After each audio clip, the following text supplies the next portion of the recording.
Vacuum ક્લીનરના નામ ઉપરથી તમારા ધ્યાનમાં શું આવે છે? એક મોટી પાઇપ અને પાછળ ગાડી લબડેલું હોય એર્યું ગાડું લઈને ફરવાનું આગળ પણ આ જો નાનામાં નાનું વેક્યુમ ક્લીનર આવી ગયું છે. જો તમને બતાવીએ અનબોક્સિંગ કર્યું તો આ જોઈને તમને ખબર પડી ગઈ હશે આ પોર્ટેબલ છે, એટલે આને ગમે ત્યારે જુદું કરીને સાઈડમાં વેકવું મૂકી શકાય.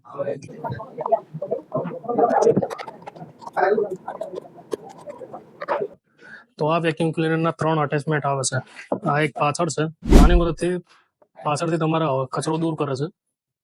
અને આ છે, આ તમારે આની મદદથી જુઓ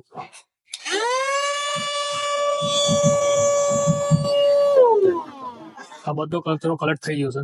હવે તમારે નાની નાની રેત સાફ કરવી હોય, નાની નાની રેતને નીકાળવી હોય ક્યાંક નાની નાની જગ્યાઓથી, તો એની માટે આ બીજા નંબરનું અટેચમેન્ટ આવે છે. આની મદદથી તમે ઝીણી ઝીણી રેતને ક્યાંક ઝીણી ઝીણી જગ્યાઓમાંથી સાફ કરી શકો છો. તો જો ભાઈ વહેલા એ પહેલા, કારણ કે આ લિમિટેડ પીસ જ પડ્યા છે એટલે જલ્દીથી પતી જશે.